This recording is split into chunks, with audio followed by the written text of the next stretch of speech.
चलिए, चाय पे चर्चा पर आपका स्वागत है। प्रदीप जी, एक आध बात जरा मैं आईसीआईसीआई बैंक पर आपसे करना चाह रहा था। यहाँ पर आपने नतीजे देखे, कोई खास परेशानी वाली बात नहीं थी अगर आप सिर्फ कोविड का जो प्रोविजन हो उसको हटा दें, और उसके बाद आप देखिए कि आज लगभग 4-4.5% का कट, 5% का कट आपने आईसीआईसीआई बैंक पर आता हुआ दिखा।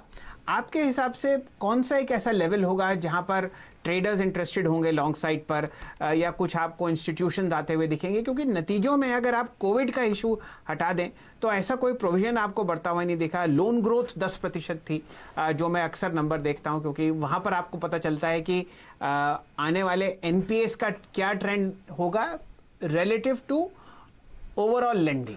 तो आपके हिसाब से क्या परेशानी थी नतीजों में जो आपने इस तरीके का कट बैंक में आता हुआ देखा?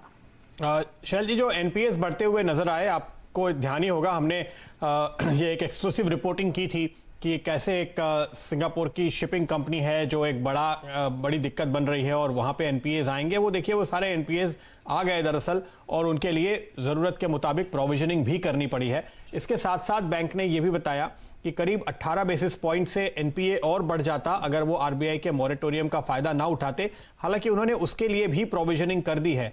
लेकिन जो आपने बात की कि आखिर दिक्कत वाली, परेशानी वाली बात यहाँ पे क्या है, तो अगर आप फुल्ली फंडामेंटल तौर पे नतीजे को देख करके कोई निष्कर्ष निकालना चाहें तो मुझे नहीं लगता शैल जी कि उसकी वजह से इस तरह से पिटाई होनी चाहिए। लेकिन जो पिटाई हो रही है इस समय, ना केवल इस बैंक की बल्कि दूसरे कई बैंकों की भी, प्राइवेट हो या पब्लिक, वहां पे ये संकेत मिल रहा है कि बाजार अभी भी बहुत आश्वस्त नहीं है बैंकिंग के भविष्य को लेकर। बाजार में ये डर है कि काफी सारे एनपीएस जब ये मॉरेटोरियम हटेगा उस वक्त निकल कर आएंगे।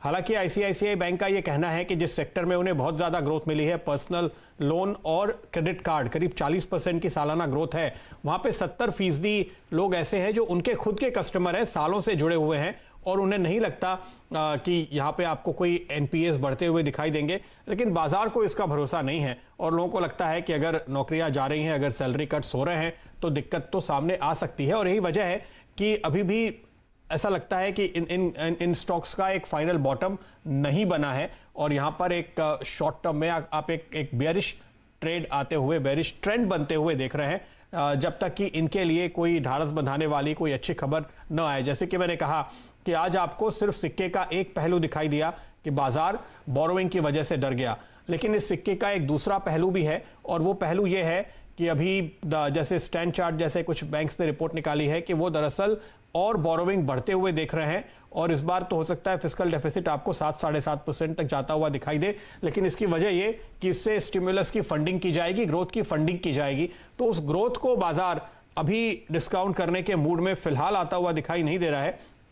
ऐसे में मुझे लगता है जो एक रॉक बॉटम सपोर्ट जोन है काफी वक्त से आईसीआईसीआई बैंक के लिए 300 रुपए के आसपास का, मुमकिन है कि आपको वो रीटेस्ट होते हुए दिखाई दे। जी प्रदीप जी, एक इंटरेस्टिंग थीम और बाजार में देखी गई। एक्चुअली हम लोग सब ऑटो स्टॉक्स में इतना जुड़ गए कि एक सेक्टर जो अच्छी तरीके से मूव किया, हम उस पर ज़्यादा ध्यान नहीं दे पाए। कैडिला हेल्थ केयर का स्टॉक देखिए, सुबह सुबह चर्चा में आया, लेकिन यहाँ पर भी आपने लगभग 2.5% की तेज़ी आते हुए देखी है।